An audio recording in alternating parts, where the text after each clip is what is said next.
malam hari ini saya berikan judul From Bad News to Good News. Dari kabar buruk menjadi kabar baik. Bapak Ibu Saudara, berapa banyak kita yang senang mendengar kabar buruk? Boleh melambaikan tangan, angkat tangan. Tidak ada? Siapa yang senang mendengar kabar baik? Angkat tangan. Siapa yang belum angkat tangan, silakan angkat tangan.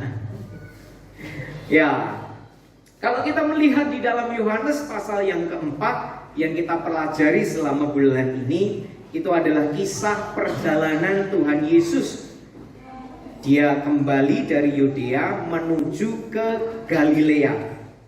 Nah, singkat cerita, dalam perjalanannya dia melewati daerah Samaria. Nah, karena letih dalam perjalanan, akhirnya Yesus beristirahat untuk sejenak, yaitu di dekat sumur.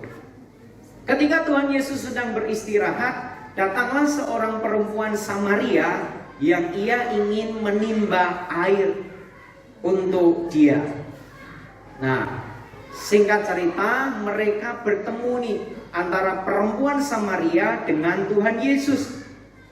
Nah, ketika perempuan Samaria ini bertemu dengan Tuhan dan Tuhan berkata minta air, dia bingung dan kaget. Kenapa Bapak Ibu Saudara kaget?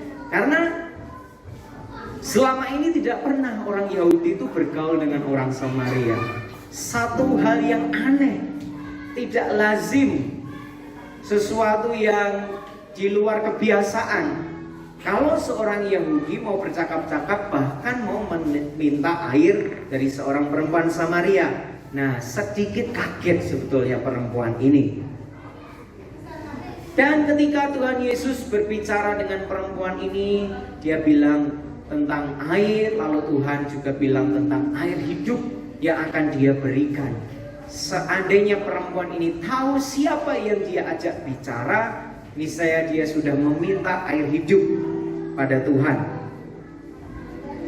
Nah, ketika dia meminta Tuhan, aku meminta air hidup itu dong, supaya aku tidak usah lagi datang kemari dan tidak repot-repot untuk mencari air. Dalam percakapan itulah terungkap sebetulnya siapa perempuan Samaria ini. Apa yang terjadi dalam kehidupannya, apa yang terjadi di dalam sosialnya, apa yang terjadi di dalam lingkungannya, apa yang dia alami, akhirnya terungkaplah. Nah, kita mau lihat di dalam Yohanes pasal yang keempat ayat yang ke-16 dan sampai dengan ayat yang ke-18. Ketika perempuan Samaria ini meminta air hidup, ayat 16, Yesus berkata begini Bapak Ibu Saudara. Kata Yesus kepadanya, pergilah, panggillah suamimu dan datang ke sini. Kata perempuan itu, aku tidak mempunyai suami. Kata Yesus kepadanya, tepat katamu bahwa engkau tidak mempunyai suami, sebab engkau sudah mempunyai 5 suami, dan yang ada sekarang padamu bukanlah suamimu. Dalam hal ini engkau berkata benar. Nah, dari ayat ini kita bisa tahu Bapak Ibu Saudara, siapa perempuan Samaria ini.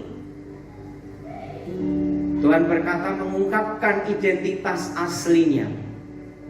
Dikatakan bahwa dia sudah berapa kali Bapak Ibu Saudara? 5 kali punya suami. Artinya begini, dia sudah 5 kali kawin cerai. Saking kawin cerai terus melulu, akhirnya dia frustasi. Ya udah, yang ke-6 gak usah nikah aja lah. Akhirnya dia kumpul, kalau bahasa sekarang kumpul kebo misalnya. Itu ayat itu berkata begitu, karena Tuhan juga mengungkapkan bahwa yang ke-6 itu bukan suamimu. Tidak diceritakan apa penyebab dia bisa seperti itu. Tidak diceritakan juga kenapa itu bisa terjadi. Tetapi Bapak Ibu Saudara, dari ayat ini kita bisa melihat sebetulnya apa yang dialami oleh perempuan Samaria ini. Tentu saja dia memiliki kehidupan yang kurang bagus. Sudah 5 kali kawin cerai, gimana? Tentu saja kita juga melihat pasti ada persoalan-persoalan di dalam rumah tangganya. Dan seandainya orang itu ada sekarang di sekitar kita, apa yang terjadi kira-kira? Paling tidak orang akan tanya, kenapa orang itu bisa kayak ini? Atau tidak, orang mungkin bisa menggunjingkan dia jadi bahan gosipan. Iya dong, karena hidupnya kurang bagus, kehidupannya kurang baik. Dan di dalam lingkungan sosialnya dia juga jadi bahan pembicaraan. Kenapa? Karena yang keenam yang gabung dengan dia bukan suaminya. Dengan kenyataan ini kita bisa tahu, kalau kita baca tadi ya di ayat yang ke-6, ketika Tuhan Yesus ketemu dengan perempuan Samaria ini terjadi jam 12 siang. Kenapa Alkitab menulis jam 12 siang? Itu mau menunjukkan sesuatu yang aneh. Kenapa aneh? Jarang sekali orang ambil air jam 12 siang. Panas-panasnya. Lagi apa kok ambil air? Ambil air itu biasanya pagi-pagi sekali. Debit airnya itu banyak. Kenapa dia jam 12 siang mengambil air? Karena sebetulnya dia menghindari orang banyak, Bapak Ibu. Dia nggak mau ketemu sama orang banyak. Karena ketika ketemu sama orang banyak, dia diomongin. Dia dipandang sebelah mata, dia tidak dihargai. Bahkan kalau kita lihat di ayat yang ke-15, ayat sebelum ini, perempuan itu minta air kepada Tuhan dengan alasan selanjutnya adalah supaya dia nggak usah ngambil air lagi, supaya dia nggak usah ketemu sama orang banyak, supaya hidupnya aman, dia ada. Tapi Yesus itu baik, dia tahu setiap orang. Apa yang dia alami, Tuhan tidak pernah menghindar kepada orang-orang yang seperti ini. Justru ketika orang-orang Yahudi menghindar ke daerah Samaria, Yesus datang ke sana. Ketika orang-orang tidak menempatkan kasih, Yesus menempatkan kasih. Saudara baca beberapa ayat di Alkitab akan mengetahui betapa Tuhan mengasihi orang yang berdosa. Ketika orang mempermasalahkan tentang Sakeus, mereka bersungut-sungut, kenapa Tuhan? Ini pemungut cukai. Tapi dia datang dan menyelamatkan. Ketika dia makan sama orang-orang berdosa, ahli-ahli Taurat, orang-orang Farisi, teriak-teriak mereka, benarkah dia nabi? Kalau dia nabi, tentu tahu dong dia orang berdosa, ngapa bergaul? Tapi Tuhan tetap mengasihi. Ketika ada seorang yang berzina datang sama Tuhan minta ampun. Ketika orang mau melempari batu, yang Tuhan lakukan unik. Dia apa Bapak Ibu Saudara? Gambar di tanah. Tidak ada penghakiman, dia penuh dengan kasih. Nah, dalam cerita kita kembali lagi kepada perempuan ini. Ketika seseorang yang baru pertama kali dia temui, yaitu Yesus, dan dia tahu kondisinya, sebetulnya itu adalah bad news buat hidupnya Bapak Ibu Saudara. Itu aibnya terbongkar, betul enggak? Bagi perempuan ini awalnya ini bad news. Ini kabar buruk buat hidupnya. Kalau orang-orang sekitar tahu masih mending lah. Ini orang asing baru pertama datang ke kota hanya singgah, kok udah tahu tentang hidupnya. Dan itu adalah bad news dalam kehidupannya. Kabar buruk yang dia alami. Tetapi Tuhan memandang lain. Tuhan tidak pernah pandang sebelah mata apapun yang dialami oleh perempuan ini. Dan ketika Tuhan juga tahu kondisinya, dia nggak nolak. Bahkan dia tidak menghakimi. Nah, dari sini kita juga bisa belajar Bapak Ibu Saudara. Bagaimana kita memandang orang lain, belajar seperti Tuhan. Tidak ada orang yang tidak pernah berbuat salah. Hanya bedanya orang yang pernah dapat kasih Tuhan sehingga dia berubah hidupnya kalau bisa berbuat baik. Dan orang yang belum kenal kasih Tuhan dan dia masih hidup dengan cara dan pola yang lama. Tapi ketika perempuan ini ketemu Tuhan, ada sesuatu yang lain yang dia tidak temukan ketika dia bertemu dengan orang-orang di kotanya. Ketika orang-orang memandang sebelah mata, Tuhan memandang dengan kasih. Ketika dia dihindari orang, justru Tuhan ketemu dengan dia. Nah, ini kenyataan yang dialami oleh perempuan ini. Selain dia mengalami masalah dalam hidupnya, dalam keluarganya, dia juga mengalami masalah di dalam lingkungan sosialnya karena dia enggan bergaul, karena hidupnya sudah terlalu lama dibicarakan orang. Tapi apa yang terjadi setelah dia ketemu sama Tuhan? Kita lihat di dalam ayat yang ke-25 Bapak Ibu Saudara, sampai dengan ayat yang ke-26. Jawab perempuan itu kepadanya, "Aku tahu bahwa Mesias akan datang, yang disebut juga Kristus. Apabila ia datang, ia akan memberitakan segala sesuatu kepada kami." Ayat 26 ini sangat-sangat menarik. Kata Yesus kepadanya, "Akulah dia yang sedang berkata-kata dengan engkau." Yesus tidak pernah menyatakan dirinya sebagai Mesias kepada siapapun. Bahkan kepada ahli-ahli Taurat, imam besar, orang-orang Farisi, dia nggak pernah bilang dia Mesias. Ketika Petrus diberi pewahyuan oleh Bapa memanggil Tuhan Yesus sebagai Mesias, justru Tuhan juga jangan bilang ke siapa-siapa, tetapi kepada seorang perempuan yang dianggap orang berdosa, yang hidupnya penuh dengan masalah, justru Tuhan memberitakan dirinya sebagai Mesias. Bukankah ini good news buat dia? Bukankah ini kabar baik? Selama berapa ribuan tahun orang menanti Mesias dan mereka tidak pernah tahu. Tetapi kepada orang kecil ini Tuhan memberitahu dirinya siapa. Itu artinya dia terima sesuatu Bapak Ibu. Dia terima penyataan, dia terima pewahyuan, dia terima good news, kabar baik. Aku Mesias itu. Coba Bapak Ibu pelajari Alkitab. Jarang sekali, bahkan tidak pernah Tuhan ngomong menyatakan aku Mesias. Tapi kepada seorang perempuan Samaria ini dia nyatakan. Dari sini kita bisa belajar bahwa Tuhan juga bisa menyatakan pribadinya kepada siapapun. Bahkan bukan hanya kepada pendeta, pelayan, pekerja, tapi kepada siapapun. Bahkan orang-orang yang mungkin merasa dosanya paling banyak, kesalahannya paling banyak, justru orang itu yang dijumpai Tuhan. Tapi orang-orang yang merasa benar seperti ahli Taurat, orang-orang Farisi, tertutup semua tentang Tuhan. Keren sekali menurut saya Bapak Ibu Saudara. Yang awalnya bad news, kabar buruk buat perempuan ini. Aku ketahuan nih. Siapa aku ketahuan nih? Kelakuanku ketahuan ini. Tetapi ketika dia terus ngomong sama Tuhan, dari bad news diubah jadi good news. Dia beritakan kabar baik, aku Mesias.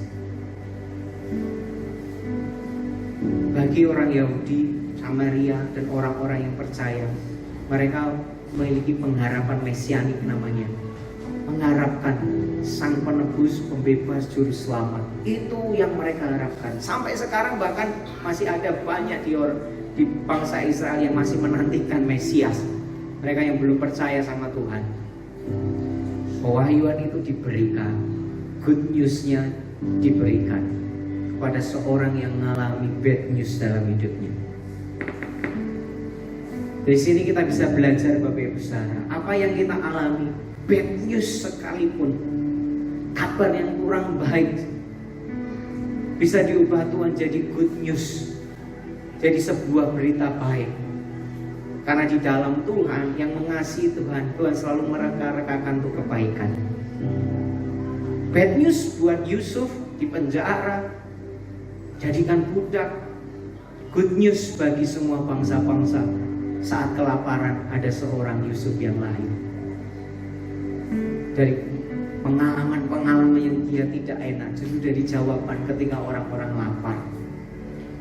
Dan kita nanti akan melihat Kita lanjutkan dulu. Apa yang terjadi ketika perempuan ini setelah dia terima good news, kabar baik, penyataan dari Tuhan?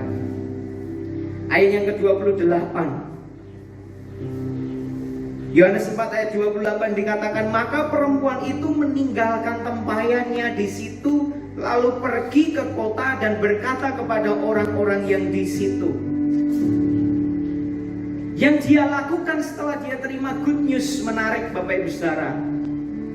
Di situ ditulis bahwa dia meninggalkan tempayannya. Masih ingat ceritanya ketika dia datang, tujuan utamanya apa? Untuk mengambil air di sumur. Tapi ketika dia terima good news, kabar baik, tempayannya ditinggal.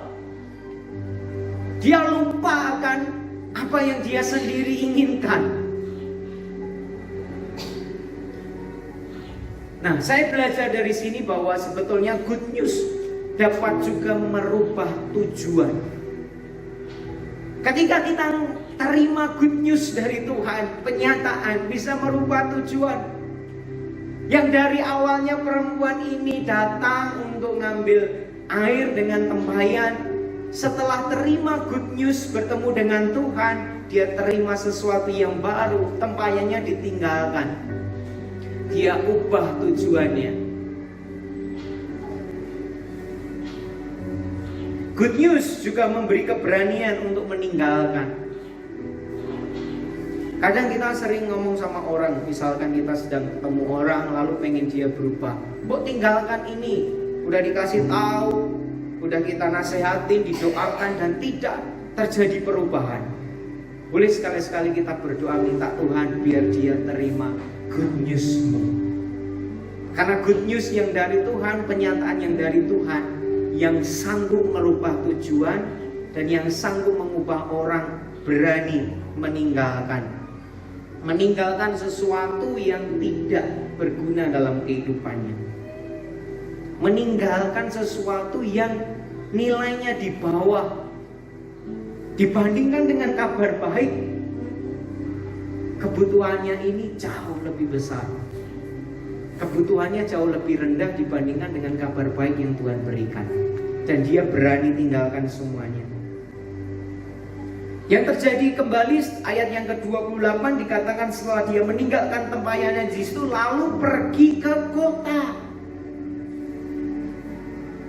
Yang dari awalnya dia menghindari orang, ngambil air aja jam 12 siang.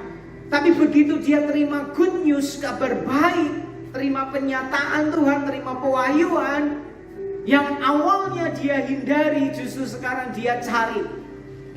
Yang awalnya dia hindari orang banyak, sekarang dia berani pergi ke kota. Sesuatu berubah dalam hidupnya. Ada sesuatu yang berubah begitu dahsyat menurut saya. Sangat mengubah kehidupan. Berbanding langsung, berbalik sepenuhnya. Kenapa itu bisa terjadi? Ketika dia terima good news dari Tuhan, kabar baik, penyataan, who is a Jesus, siapa Tuhan. Good news itu merubah kehidupan Bapak Ibu Saudara. Kalau kita mau hidup kita makin dirubahkan oleh Tuhan, kita harus berdoa makin banyak terima kabar baik. Aku mau terima kabar baik, aku mau terima kabar baik. Yang tadinya dia nggak mau jadi mau. Yang tadinya dia nggak mau melakukan, dengan sendirinya dia mau melakukan. Yang tadinya harus dipaksa, diapa, tapi setelah dia terima kabar baik, good news secara pribadi, tidak perlu dipaksa, dia dengan rela sendirinya. Ini yang kita butuhkan setiap saat. Kita butuh good news dari Tuhan. Kita butuh sesuatu pewahyuan, berita untuk kita secara pribadi. Karena itulah yang sanggup merubahkan kehidupan kita.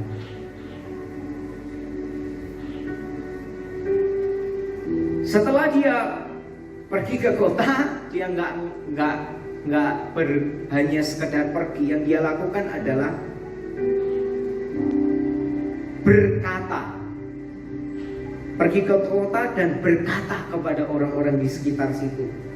Menarik sekali Bapak Ibu Saudara. Saya tanya, dengan kehidupan seorang perempuan ini yang mengalami masalah dalam hidupnya, dalam rumah tangganya, secara sosial dipandang seperti itu, kira-kira suaranya didengar enggak? Kalau dia ngomong, sederhananya lah, ketika ada misalkan itu, ya mungkin ada di ujung kota mana, tapi datang ke sini, kita tahu background hidupnya seperti itu, secara sosial seperti itu, kejahatan yang dia lakukan, kesalahan dan sebagainya. Kira-kira didengar orang nggak ngomong? Kemungkinan kan nggak didengar ya. Karena biasanya orang dengar kan lihat dulu nih siapa yang ngomong. Biasanya. Tapi yang menarik, setelah dia berkata kepada orang di situ, artinya next dulu saya bilang gini, dari awalnya dia yang terima good news, sekarang dia jadi pembawa good newsnya. Yang tadinya dia terima kabar baik, dan dia sekarang jadi pembawa kabar baik kepada orang-orang di kota itu. Dan yang terjadi di ayat yang ke-29, dia bilang gini, mari lihat, di sana ada seorang yang mengatakan kepadaku segala sesuatu yang telah kuperbuat. Mungkinkah dia Kristus itu? Ayat yang ke-30, maka mereka pun pergi keluar kota itu lalu datang kepada Yesus. Sampai di sini. Mereka dengarkan enggak? Dengarkan.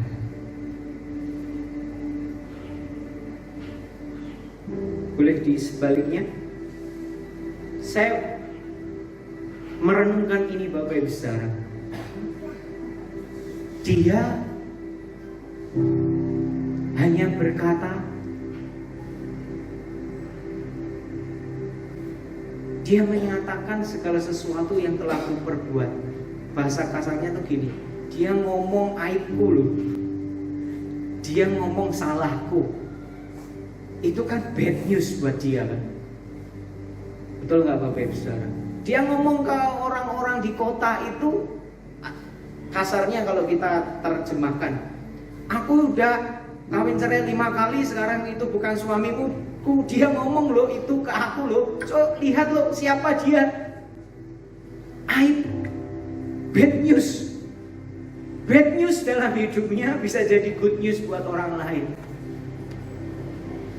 Nangkap bareng di Bapak Ibu. Saya baca ini, wow.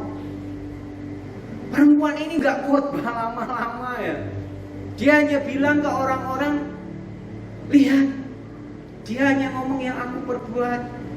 Bad news hidupku, dia ngomong semua. Tapi itu jadi good news buat orang-orang di kota itu, sehingga membawa dia datang sama Tuhan Yesus. Kadang-kadang saya merenung juga, kalau ada orang kita mau doakan, dia lagi ngalami sesuatu yang gak baik. Sekarang kita mau doa gimana? Kita kan pengennya baik-baik terus. Tetapi kalau sesuatu diizinkan terjadi dalam hidupnya, bisa jadi bad news hidupnya itu satu kali kelak akan jadi good news buat orang lain. Bahkan apa yang kita alami mungkin kita nggak ngerti. Aku sudah ngikut Tuhan begitu lama, udah berdoa, aku udah setia, sudah melayani, sudah baca firman, taat lah. Tapi kok kenapa aku mengalami hal yang nggak baik? Bisa jadi hal yang tidak baik, bad news kita itu satu kali kelak akan dibuat Tuhan jadi good news jawaban orang. Gimana kita mau ngasih tahu orang kalau kita tidak mengalami sesuatu? Paling saya bisa kasih tahu, tapi kan teori ya. Tapi kalau orang yang sudah pernah mengalami, lalu dia cerita ke orang untuk keluar dari masalah itu akan sangat powerful. Kayak seorang perempuan Samaria ini, sangat powerful menurut saya. Dengan kata-kata sederhana, dia bawa orang datang sama Tuhan. Bad news to good news. Bapak Ibu mungkin bisa merenungkan sepanjang perjalanan hidup kita sama Tuhan kan. Ada yang naik turun ini, kadang diapakan sama Tuhan, diproses, ngalami hal yang gak enak, bad news, kabar buruk sebetulnya buat kita. Tapi di dalam kemahatauannya Tuhan, itu bisa jadi good news buat orang lain. Amin. Coba katakan ke kanan kiri, good news keluar dari hidupmu. Good news keluar. Kalau pernah mengalami bad news, tidak apa-apa. Kalau pernah mengalami kesalahan, kegagalan, kejatuhan sama Tuhan, tapi tetap percaya Tuhan, bisa jadi semua yang kita alami bad news itu Tuhan pakai untuk jadi good news buat orang lain. Apakah ada yang pernah mengalami lebih parah dari perempuan Samaria ini? Tidak ada di tengah-tengah kita. Dan saya berharap memang tidak ada sama sekali. Tapi yang separah itu, bahasa kasarnya, masih bisa dipakai Tuhan untuk jadi alat mabak Tuhan. Gimana dengan hidup kita? Pasti Tuhan pakai untuk good news. Kalau Bapak Ibu saudara lihat di ayat yang ke-29, sebetulnya perempuan ini ngomong gini juga, mungkinkah dia Kristus itu? Artinya kata mungkin tuh sebenarnya dia belum yakin benar gitu. Seringkali kan kita kalau yuk kita bercerita, yuk kita bersaksi, yuk kita buat sesuatu, aku kadang masih ragu, masih belum yakin nih ngomong nanti gimana nih. Sama kayak perempuan ini sebetulnya, dia juga mungkin masih belum yakin betul, tapi dia mau melangkah. Kabar baik buat kita adalah mau kita yakin gak yakin, mari melangkah. Mari kita berkata, coba kita cerita. Tidak perlu banyak, sedikit yang keluar dari hidup kita akan mengubah orang dibanding banyak, tapi dari pikiran dan kekuatan kita. Saya belajar dari perempuan Samaria ini, kehidupan yang diubahkan mengubahkan orang lain. Tadi ayat 30 itu orang bisa datang sama Tuhan.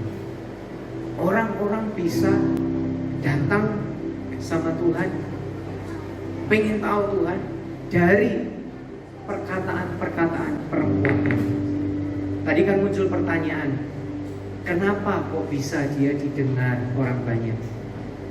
Kenapa dia kok bisa didengar orang banyak? Di ayat 10, Yohanes 4 ayat 10, di situ dikatakan bahwa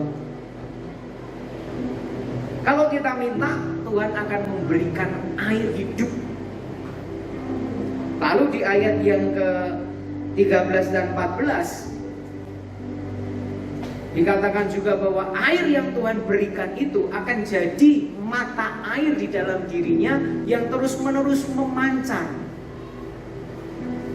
Saya merenungkan, kenapa sih orang-orang itu bisa dengar apa yang perempuan ini katakan? Kenapa perempuan ini bisa sangat powerful sekali, sehingga kata-kata sederhana, satu kalimat bisa bawa orang from bad news to good news. Kenapa? Karena sebetulnya dia mengalami air hidup. Dia minta sama Tuhan air hidup. Air hidup itulah yang mengubah hatinya. Yang awalnya adalah minta, sekarang dari dalamnya muncul mata air yang terus-menerus memancar, mata air kehidupan. Bukankah Alkitab juga berkata, jagalah hatimu dengan kewaspadaan, karena dari situlah memancar kehidupan. Dari hatinya perempuan yang mungkin dia marah dengan orang sekitar, dia kecewa dengan hidupnya dan segala macam, tapi begitu dia terima air hidupnya Tuhan, itu yang mengubahkan hatinya. Sehingga ketika dia ngomong, yang keluar bukan sesuatu yang marah, pahit, jengkel, tapi yang keluar adalah air hidup yang memancar di hatinya. Itulah sebabnya kenapa kita perlu dekat sama Tuhan, minta terus pewahyuan, minta apa? Supaya dari hati kita memancar air hidup. Kita berdoa minta sesuatu yang hidup yang datangnya dari Tuhan. Lalu pertanyaannya bagaimana kita terima air hidup itu? Kalau kita lihat perempuan ini sebetulnya yang dia lakukan adalah dia jujur di hadapan Tuhan.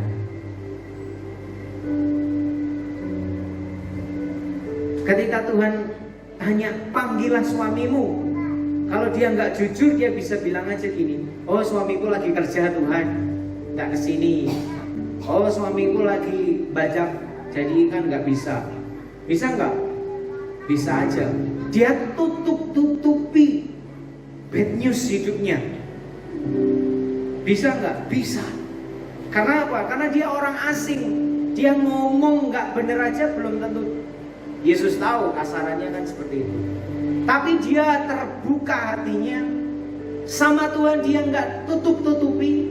Dan bahkan ketika bad news hidupnya pun dibongkar oleh Tuhan, dia bersedia dengan rela jujur, ya Tuhan, memang ini yang aku alami. Nah ini pelajaran buat saya dan Bapak Ibu Saudara juga. Kalau seandainya Tuhan juga tunjukkan bad news hidup kita, Tuhan bongkar hati kita, jangan ditolak, jangan disanggah atau kita tutup-tutupi. Tapi itu kesempatan Tuhan merubah sesuatu untuk jadi air hidup. Seandainya perempuan ini berkata, suamiku sedang nggak di tempat Tuhan, ya udah selesai. Kenapa? Nggak ada sesuatu yang terbuka dari hatinya. Tapi dia jujur. Setelah dia jujur, dia minta air sama Tuhan dan dia percaya.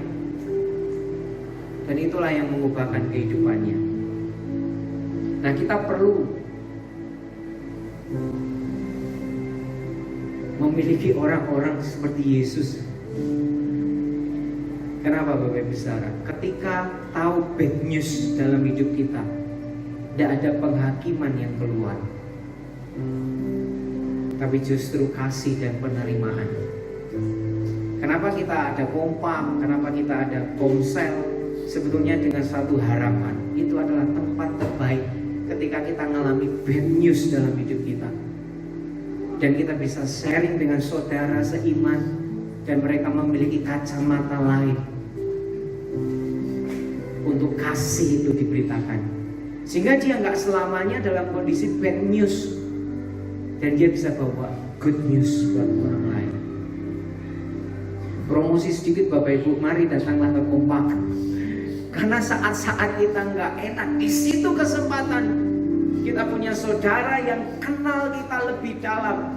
Bukan hanya sekedar hari Minggu kita ketemu dari luar, tapi ngerti hati kita. Ada orang ngomong gini, keterbukaan adalah awal dari pemulihan. Tapi saya tambahin, kalau keterbukaannya tidak di tempat yang benar, itu bukan awal pemulihan, awal perguncingan. Jadi apa bad newsmu bisa jadi kemana-mana, karena engkau terbuka di tempat yang gak tepat.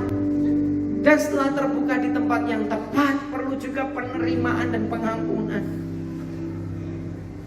Karena kita perlu gandengan tangan untuk sampai menggenapi rencana Tuhan. Kadang-kalanya kan fluktuasi hidup bisa naik bisa turun. Seandainya perempuan Samaria ini gak pernah ketemu sama Tuhan, saya gak tahu ending kisah hidupnya seperti apa. Tapi karena dia ketemu, akhirnya dia terbuka dan Tuhan pulihkan.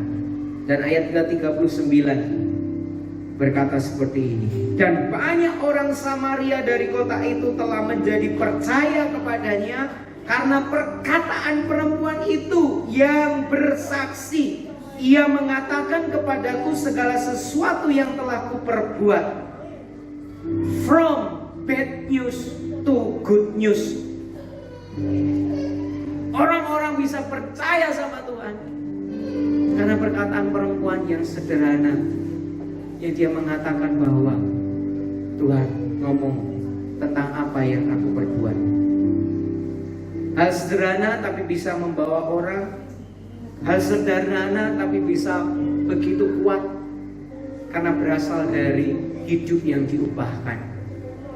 Hidup yang diubahkan itulah akan jadi kabar baik buat orang-orang yang membutuhkan perubahan juga.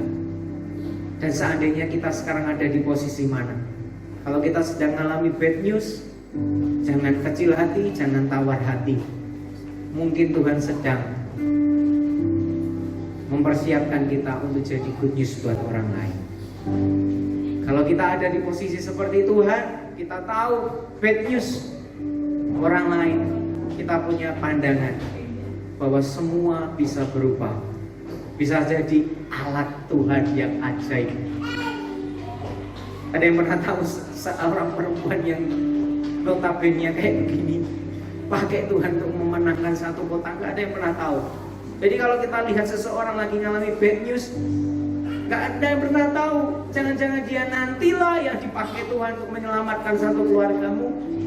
Jangan-jangan dia yang dipakai Tuhan juga untuk menyelamatkan satu kota. Jangan-jangan orang yang kayak begini, yang modelnya seperti itu, tapi begitu terima good news, dia yang dipakai Tuhan. Tapi begini Bapak Ibu Saudara, jangan berarti kalau aku ngalami bad news, wah aku seneng aja dong.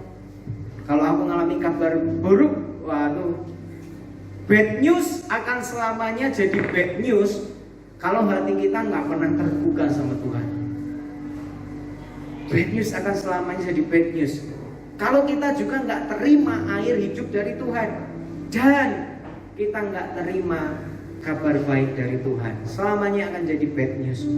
Tapi mau jadi good news ketika apa yang kita alami kita terbuka, kalau Tuhan kasih air hidup dan Dia nyatakan sesuatu secara pribadi buat kita, dan itu akan mengubahkan jadi kabar baik. Jangan berhenti bersaksi, jangan mengecilkan kuasa Tuhan juga. Semua orang bisa dipakai Tuhan. Kalau kali ini katakan dengan iman ke kanan kiri, kamu bisa dipakai Tuhan. Kanan kiri, depan belakang. Jadi kalau melihat satu dengan yang lain muncul, apakah itu bad news dan good news, itu bukan problem lagi. Tapi yang muncul adalah semua orang bisa dipakai Tuhan, semua orang bisa diubahkan Tuhan, dan semua orang bisa dibawa kembali kepada kehendak dan rencana Tuhan. Sekecil apapun pengalaman kita dengan Tuhan, lebih akan powerful dibandingkan sehebat apapun teori, pikiran, kepintaran kita. Mungkin Bapak Ibu mengalami hal kecil, itu bisa jadi powerful buat orang lain. Tuhan pakai orang yang sederhana, yang banyak masalah, untuk menyelamatkan kota. Tuhan pakai orang yang dipandang sebelah mata, tapi untuk membawa kabar baik. Tuhan pakai orang yang mengalami bad news untuk membawa good news.